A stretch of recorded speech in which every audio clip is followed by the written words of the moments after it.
Hey guys, this is Tauna. Today we have our first information from the Death Race set, potentially. This is going to be very interesting to hear what you guys think about it, because there is a potential that we are only going to have 2 commander decks for this, which I think that a lot of people are, very happy about that. I don't know. I kind of like the variety when they do a full 4, but I also don't like if they have to force the full 4, like they kind of, I guess the Fallout ones kind of felt like they kind of forced them to be like that a little bit.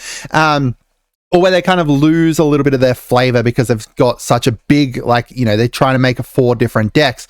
So this is really interesting. Death Race is obviously not meant to be coming out until February next year, but then again, that's only 7 months-ish away.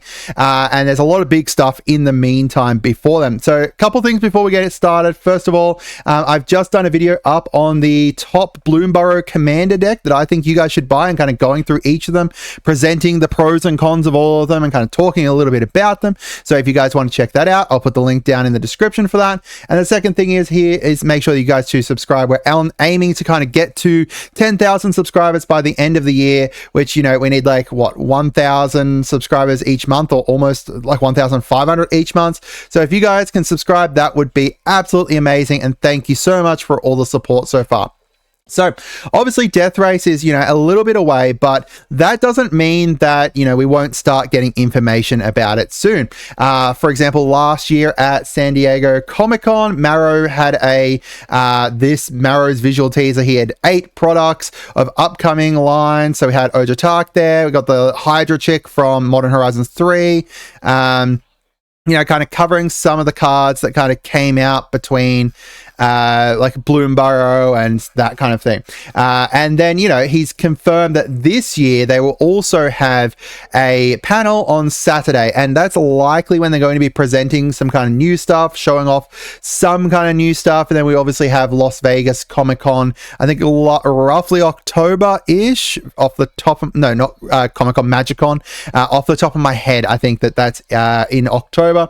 So we're going to start getting a little bit of trickle of information about the stuff that is meant to be happening next year. But it appears like we've got kind of our first look at some stuff here with Ultra Pro kind of, I don't know if this was not meant to go live yet or what exactly, but they've started putting up and handing out the pre-order information to a whole lot of shops. Now, the ones that I'm looking at here is Let's Play Games in Australia, but there's a lot of different companies that have these up for you guys if you want to go pre-order stuff that you can't even see the picture of, as you can see here. You can't see any pictures of it or anything like that, but we can get a bit of information about it. So, first of all, there is a lot of playmats. A lot of playmats here for the Death Race set, and you'll see that it is labeled as multi-planar race set. So I don't know if they haven't revealed the name or that's going to end up being the name. I more likely think that that's going to, the name's not set entirely yet, and they're going to go and adjust these later once it's officially kind of announced, because, all we have for this set is it's a set that is coming February 2025. It is a set that takes place across, I think it's 3 different planes. 2 of them that have not been revisited since their debut, and then 1 that has never been featured in a premiere set before. And it's meant to be we're going through omnipaths and kind of traveling through a whole bunch of different worlds as they're going on a big kind of Fast and Furious death race, that kind of thing.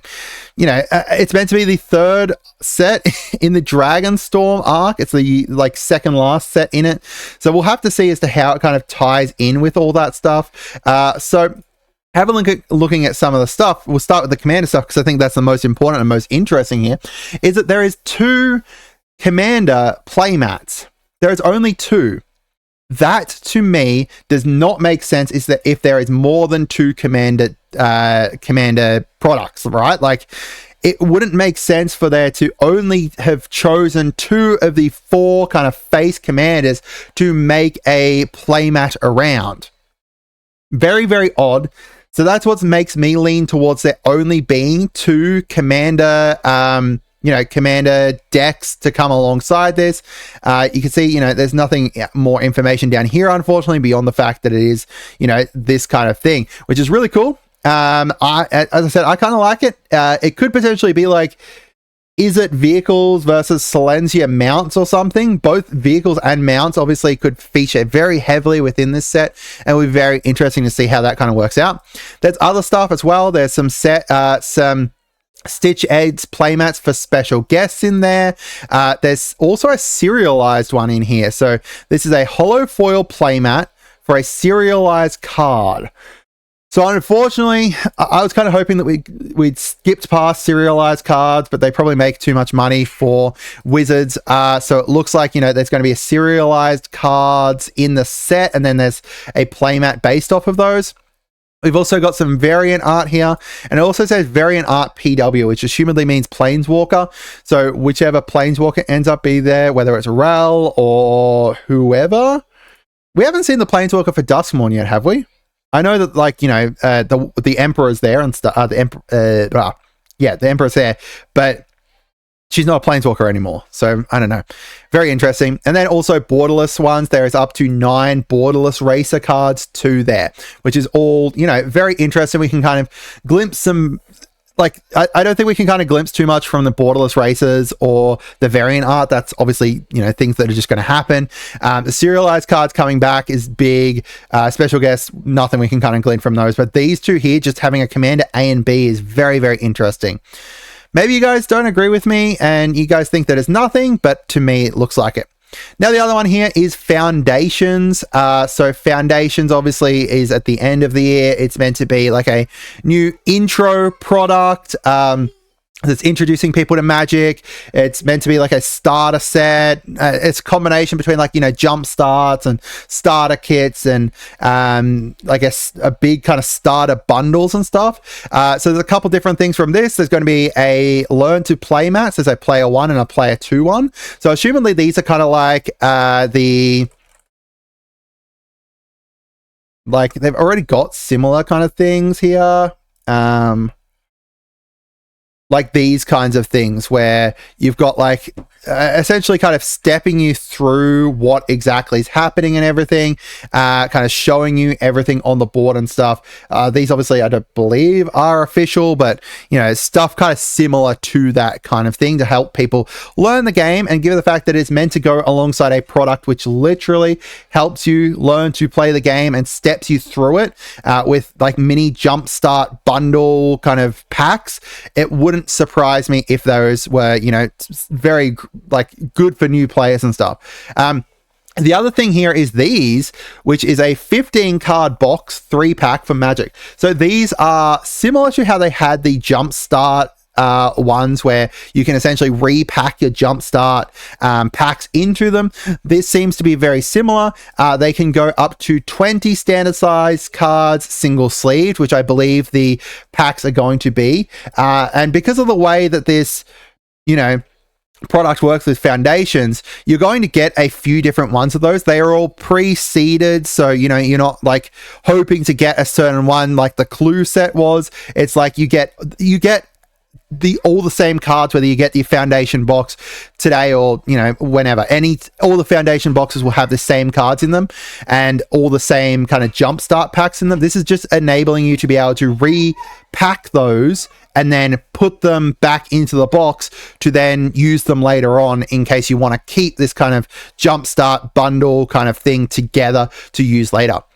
Now, the last thing here is to do with Innistrad Remastered. So it looks like there is going to be a number of different very interesting playmats. Sorry about the kids in the background if you can hear them. There is going to be 2, looks like, mythic playmats that are double-sided playmat, multi-mythic X. So assumably this is going to be for double-sided cards, and given it's Innistrad, there's a lot of different ones for those, whether it's going to be some of the Night Day ones, or whether it's going to be the werewolves, or any transforming cards. There's a lot of different cards that this could potentially be for there. There's also other ones in here for uncommon cards, assumedly some rare cards there, and then there's a Planeswalker ones as well.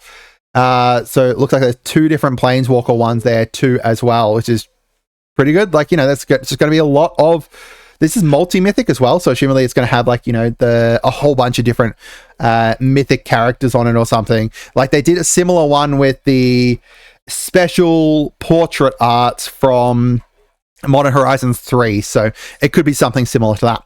So yeah, that's all for today, guys. Again, make sure you guys subscribe, trying to hit 10,000. Make sure you check out the video on Bloomburrow as well. And yeah, let me know what you guys think of all of this. Have a great day and goodbye.